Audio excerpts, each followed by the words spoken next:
প্রিয় দর্শকবৃন্দ, আসসালামু আলাইকুম। আজ আপনাদের মাঝে হযরত ইউসুফ আলাইহিসসালামের ষষ্ঠ পর্ব নিয়ে হাজির হয়েছি। আজকের পর্বটি সাজানো হয়েছে ইউসুফ আলাইহিসসালামের যৌবনে পদার্পণ ও যৌবনের মহাপরীক্ষা এবং মহিলাদের সমাবেশে ইউসুফ আলাইহিসসালাম। আজিজে মিসরের গৃহে কয়েক বছর পুত্রস্নেহে লালিত পালিত হয়ে ইউসুফ আলাইহিসসালাম অতঃপর যৌবনে পদার্পণ করলেন।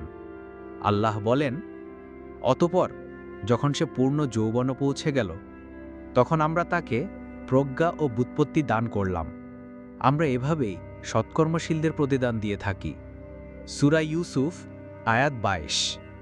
উক্ত আয়াতে দুটি বিষয় বর্ণিত হয়েছে: পূর্ণ যৌবন প্রাপ্তি এবং প্রজ্ঞা ও ব্যুৎপত্তি লাভ করা। সকলে এ বিষয়ে একমত যে প্রজ্ঞা ও ব্যুৎপত্তি লাভের অর্থ হল নবুয়ত লাভ করা, আর সেটা সাধারণত ৪০ বছর বয়সে হয়ে থাকে। অন্যদিকে পূর্ণ যৌবন লাভ তার পূর্বেই হয়, যা ২০ বছর থেকে ৩০ বা ৩৩-এর মধ্যে হয়ে থাকে।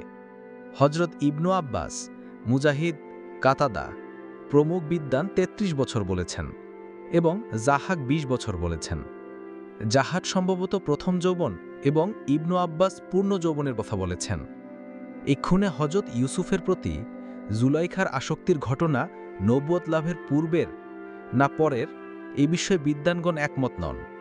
আমাদের প্রবল ধারণা এই যে, যদিও যৌবন ও নবুয়তের কথা একই আয়াতে বর্ণিত হয়েছে, তথাপি ঘটনা একই সময়ের নয়। নবুয়ত তিনি ৪০ বছর বয়সে পেয়েছেন ধরে নিলে জুলাইখার ঘটনা অবশ্যই তার পূর্বে তার পূর্ণ যৌবনেই ঘটেছে, কারণ ওই সময় ইউসুফের রূপলাবণ্য নিশ্চয়ই শৈশবের ও প্রৌঢ় বয়সের চাইতে বেশি ছিল, যা জুলাইখার ধৈর্যচ্যুতি ঘটায়। অথচ ইউসুফের চরিত্রের কোনো পরিবর্তন ঘটেনি, কেননা নবীগণ ছোটবেলা থেকেই পাপ হইতে পবিত্র থাকেন। রূপলাবণ্যে ভরা ইউসুফের প্রতি মন্ত্রীপত্নী জুলাইখার অন্যায় আকর্ষণ জেগে উঠল। সে ইউসুফকে খারাপ ইঙ্গিত দিতে লাগল। এ বিষয়ে সূরা ইউসুফে ২৩ থেকে ২৯ আয়াতে আল্লাহ বলেন, আর সে যে মহিলার বাড়িতে থাকত, ওই মহিলা তাকে ফুসলাতে লাগল এবং একদিন দরজাসমূহ বন্ধ করে দিয়ে বলল, কাছে এসো। ইউসুফ বলল, আল্লাহ আমাকে রক্ষা করুন। তিনি অর্থাৎ আপনার স্বামী আমার মনিব, তিনি আমার উত্তম বসবাসের ব্যবস্থা করেছেন। নিশ্চয়ই সীমালঙ্ঘনকারীগণ সফলকাম হয় না। ২৩।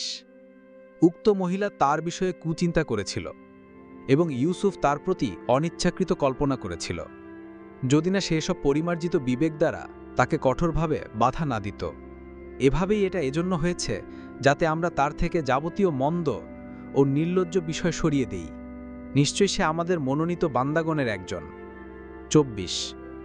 উভয়ে ছুটে দরজার দিকে গেল এবং মহিলাটি ইউসুফের জামা পিছন দিক থেকে ছিঁড়ে ফেলল। উভয়ে মহিলা স্বামীকে দরজার মুখে পেল। তখন মহিলাটি তাকে বলল, যে ব্যক্তি তোমার স্ত্রীর সাথে অন্যায় বাসনা করে তাকে কারাগারে নিক্ষেপ করা অথবা অন্য কোনো যন্ত্রণাদায়ক শাস্তি দেওয়া ব্যতীত আর কি সাজা হতে পারে? ২৫। ইউসুফ বলল, সেই আমাকে তার কুমতলব সিদ্ধ করার জন্য ফুসলিয়েছে। তখন মহিলার পরিবারের জনৈক ব্যক্তি সাক্ষ্য দিল যে, যদি ইউসুফের জামা সামনের দিকে ছেঁড়া হয় তাহলে মহিলা সত্য কথা বলেছে এবং ইউসুফ মিথ্যাবাদী। ২৬। আর যদি তার জামা পেছন দিক থেকে ছেঁড়া হয় তবে মহিলা মিথ্যা বলেছে এবং ইউসুফ সত্যবাদী। ২৭।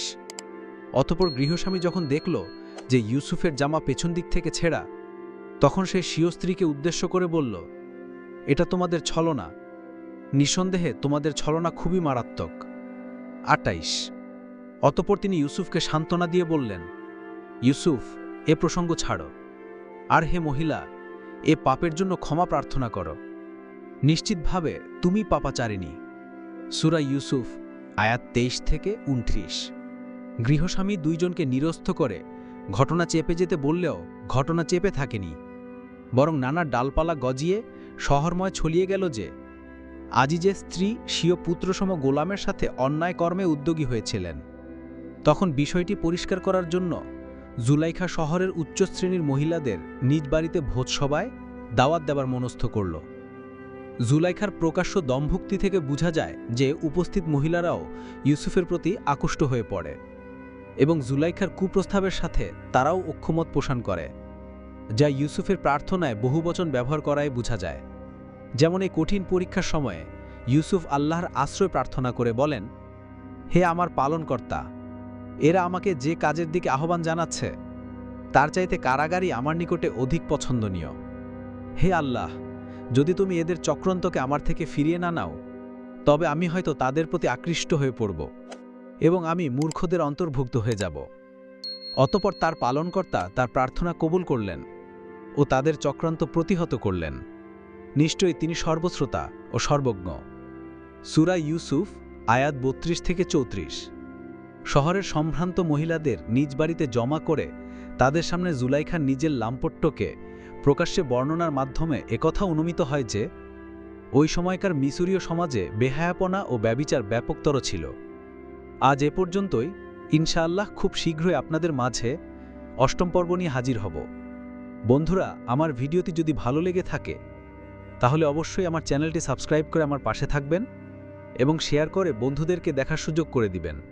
ও আপনারা কোন বিষয়ে ভিডিও পেতে চান কমেন্ট অবশ্যই জানাবেন। ধন্যবাদ।